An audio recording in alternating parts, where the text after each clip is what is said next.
Now, in a fit of insanity, when I graduated, I decided to become a teacher myself. And here I am in my first year of teaching in Providence, Rhode Island, teaching U.S. history. Yes, I was really that young once.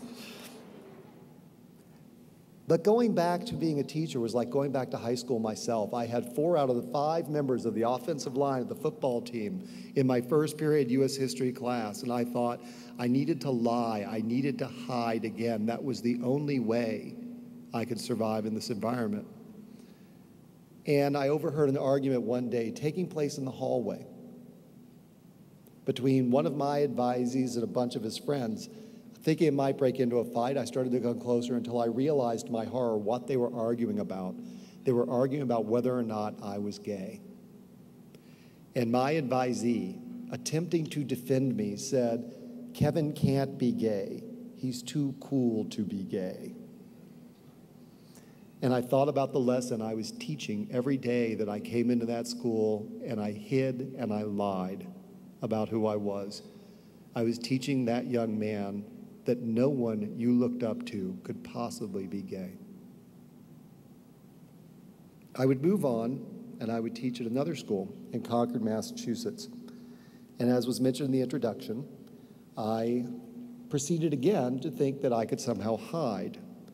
But I had a student in my office 20 years ago this fall. He sat in my office and he talked about how he wanted to kill himself, which I myself had tried to do at 16. And I urged him to get counseling, and he looked at me and he said, "Why shouldn't I do it? My life isn't worth saving anyway." I was 24. I was in my 2nd year of teaching. I looked at that young man and I thought, this has got to stop.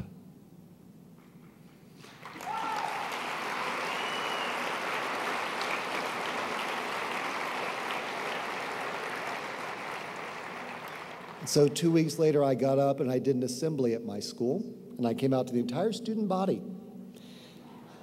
I'd had a nightmare the night before that kids had written faggot on my car and on my office door and everything. So I wasn't quite prepared for the first reaction, which was, I joked, it's the only time in my life I've ever felt like Madonna. Kids rushed the stage and were hugging me and crying. I thought, wow, this is amazing. And then I got to my classroom, and we had a glass door. And I looked in the door, and the kids were all at the blackboard writing. And I thought, oh no, they're writing faggot on my blackboard, just like I dreamed about. And I thought, look like you're in control. Look like it doesn't bother you. So I opened the door, and they all scattered away like roaches do when the lights come on. That may work better in New York than Salt Lake City. You know, we get that metaphor. So I thought, don't even look at what they wrote. Just go to the board and erase it. Don't look at it. I got to the board. I picked up the eraser. All the young people are now, eraser? What's that? They had chalk, used to hit them together outside before the whiteboard. And I thought, why don't you read what they wrote? And I looked at the board, and as I took the eraser to wipe it away, I realized that what they had written was, "We love you, Kevin, and we're so proud of you." And every kid in the class had signed the board.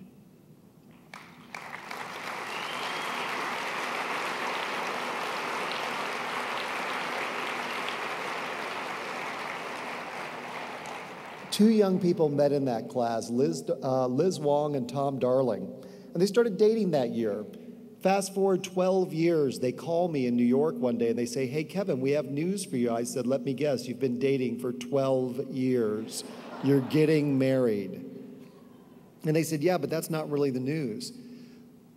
We've thought a lot about our wedding, and we decided we didn't want to have some minister we didn't know do the wedding. We wanted somebody who symbolized how important the power of love was." And these two young straight people said to me on the phone, "And for us, that's always been you.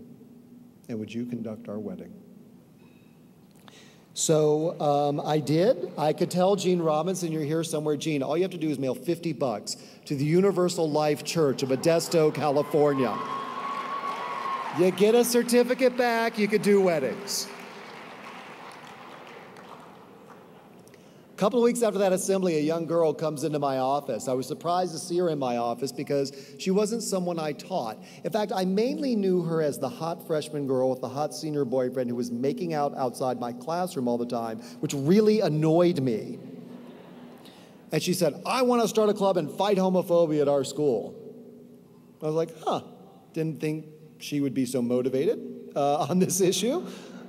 So I asked her, expecting her to tell me that she was a lesbian. I said, tell me why you care so much about this.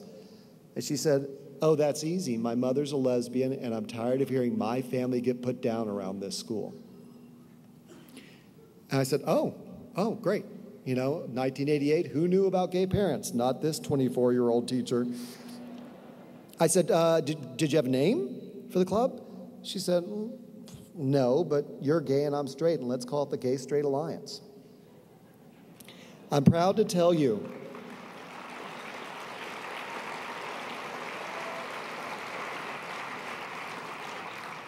first of all, like Mayor Becker, I would also like to thank Chris Butters and Gail Ruzicka because it was their incredibly bigoted and foolish attack upon the Gay Straight Alliance at East High School that brought our program to the attention of the nation, so that I am proud to say there are now over 4,200 Gay Straight Alliances in America.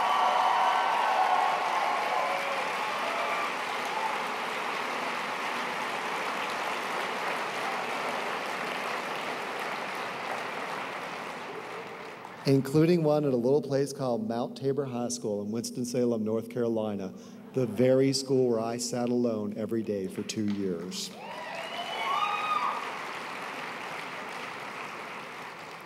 But as I mentioned, one of my themes is sometimes things change and sometimes they don't change fast enough. I needed to share with you some statistics. 3 years ago, we surveyed high school students in America and we said, who's most likely to get bullied or harassed at your school? The number one reason they told us was physical appearance. The number two reason they told us was sexual orientation. The number three reason they told us was gender expression, meaning that LGBT issues are two of the top three reasons for bullying in schools in America today. And while I'm thrilled that Utah has passed a law, I'm somewhat frustrated that it did not explicitly include sexual orientation and gender identity. And I'm very proud of Mike and Equality Utah for now fighting to get that in at the Department of Education level. That should be in every single law passed every single legislature in this country. But unfortunately, only 11 legislatures have been wise enough to include those categories explicitly in their law. By the way, I'm actually quite intrigued by this notion of the mutual commitment registry because I think my partner's crazy and he thinks I'm crazy, so we should probably get mutually committed, But I don't think that's what they meant. No. So even though LGBT issues account for two of the top three reasons kids get bullied in 39 states when they go to school, the law doesn't explicitly protect them from it. And when you tolerate hateful language, you get hateful behavior. In the state where I taught for 8 years, Massachusetts, we learned that if you were an LGBT student, you were vastly more likely to be threatened or injured with a weapon at school than if you were not. As you can see, you were almost 3 times more likely.